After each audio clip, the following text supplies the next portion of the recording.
about 2:40 p.m. on the 9th of October. And some of the heavy weather's just about to get here.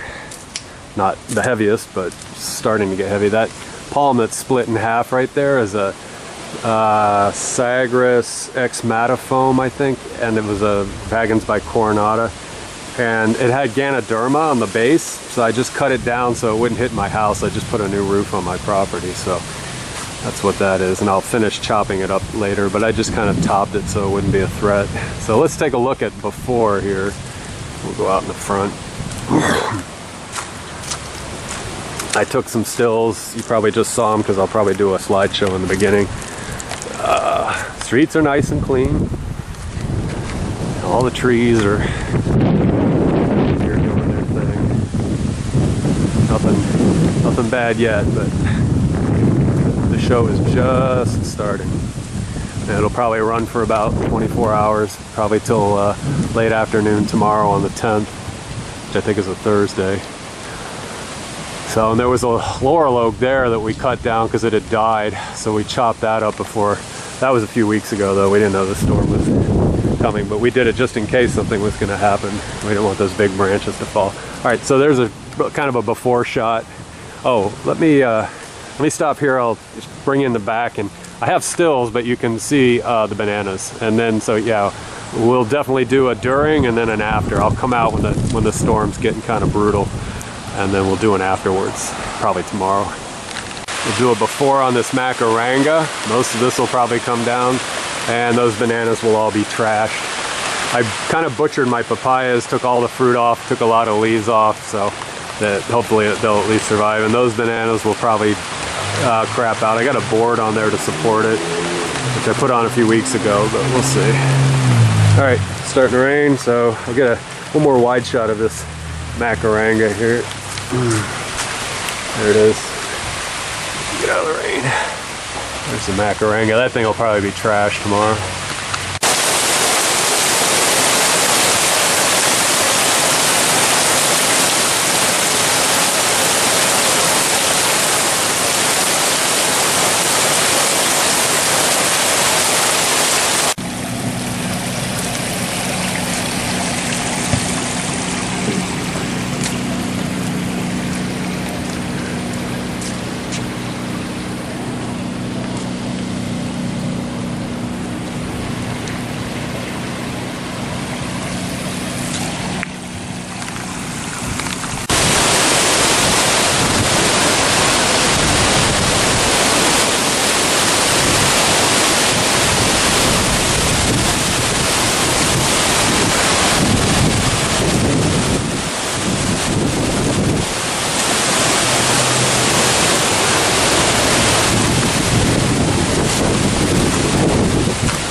about 6 something on Thursday. I think it's the 10th. This is kind of our debris pile we generated today just from the fallout from the wind and stuff. But to be honest, in my location, it wasn't that bad. It was gusty. I don't have electricity, so I don't know, hence the generator in the background. I don't know what the wind was. And I have footage that, you know, I probably, as I produce this video, will come before this. You can see the windiness. There's my neighbor's trash piles, some canned debris. But overall, all the palms did pretty good. You can see there's kind of a little bit of wind stress there. That's a Coca-Thrinax hybrid there. The boxtail got beat up because it was nestled in this oak tree, so that kind of got slapped around real good by the oak branches, because the oak tree, and again you'll see that video earlier, kind of was bending and swaying and whatnot. So, but overall, not bad. I do want to acknowledge the fact that in my location, I was incredibly lucky. You know, about a mile to the east of here, there was a tornado that caused some property damage. I hope nobody was injured in that one. I do know people just over the county line in St. Lucie at Spanish Lakes, and I believe Lakewood Park. There was a lot of destruction there, and in fact, I think there were fatalities at Spanish Lakes. And so my heart goes out to them, and you know, if anybody was affected by that, I'm sorry that you had to experience that. So I will count myself fortunate. But yeah, just minor damage. The bananas actually came through. I'll take a quick shot of it in the back, what things look like the Macaranga and the bananas. There'll be a lot of loud generator noise, so I won't say anything. But yeah, that's kind of maybe that's a wrap up of the events. Oh, here's Syagrus amara. And I want to say years ago, Larry Noblick did a thing in the Palm Journal about different types of Syagrus, and this is a Caribbean Syagrus, and so he was comparing them to sort of the Amazonian Syagrus, and that they did not fare well. I think it was in Wilma in 05 or 06 that he was making note of all this. But anyway, it's in the Palm Journal. So I'll do a quick shot of the back, and then that'll be a wrap on this. But overall, again, in my particular location, things were okay. The neighborhood itself is not bad. I've walked around, but there were a lot of tornadoes here and south of here, and even my sister-in-law was telling me up in Melbourne there was some. So, all right, let's just get you a little quick shot of the back. The generator just ran out of gas, so I can actually narrate this scene.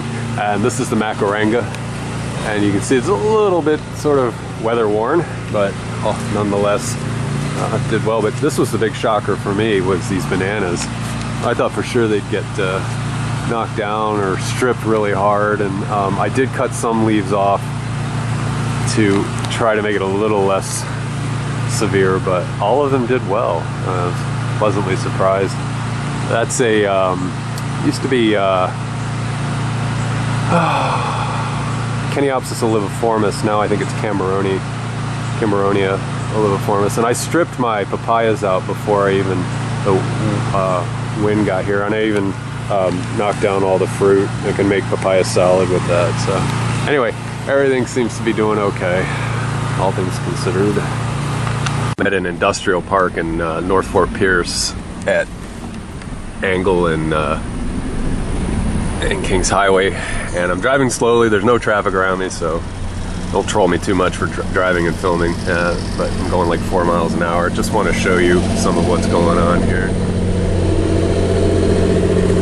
Those of you who know Fort Pierce know that at the corner of Kings and Angle there was Al's Citrus, and unfortunately they lost their roof, and they were selling sort of fresh fruit, box fruit, gift fruit kind of setup. So I'll stop the camera here. I'm going to go down to another area through the window, but that used to be a 2-story structure right there. That's Al's Citrus. It was a furniture store back when I first moved here about 34 years ago. So, and then a couple of guys, father and son, converted it, I think in the early 2000s, to a fresh fruit. So we're going to go down to another industrial park. I'll show you some more damage down there. I'm going to show you another area. This is off Orange Avenue, and I think it's either Rock Road or Pecos. I can't remember. You see all those storage containers over there. The highway's about 300 yards to the east of there, and those shipping containers were picked up and thrown across the freeway. You can see down on the end there where they're crunched up like accordions. But they were picked up and flung 200 yards, maybe 300 yards across the interstate. Just absolutely amazing. And now you're going to see a debris field here. I'm going to try to be discreet, so I'm going to pull up, turn around, because I want to be respectful, man. This is just absolutely horrible. I'm not trying to be voyeuristic, but I'm just sort of trying to demonstrate what we got in the way of tornado damage here. So give me a second. I'm trying to back up. There's a structure. I think this is a concrete company, and yeah, they took a pretty big hit. And you can see these oak trees. This is similar to what we saw over on the beach side in Beachland Boulevard and A1A. The tornado went up through there. I'll narrate for a minute because I'm going to take you down to another warehouse that was just built and just completed this year in the early spring of this 2024. And from the NOAA statistics, what I was able to get off their site for this particular tornado, the history of the tornado is it was an 18-mile long path starting down at Midway Road and went all the way up to the beach side at JC Park or Humiston Park in Vero Beach. And it ranged anywhere from an EF1 to an EF3 tornado.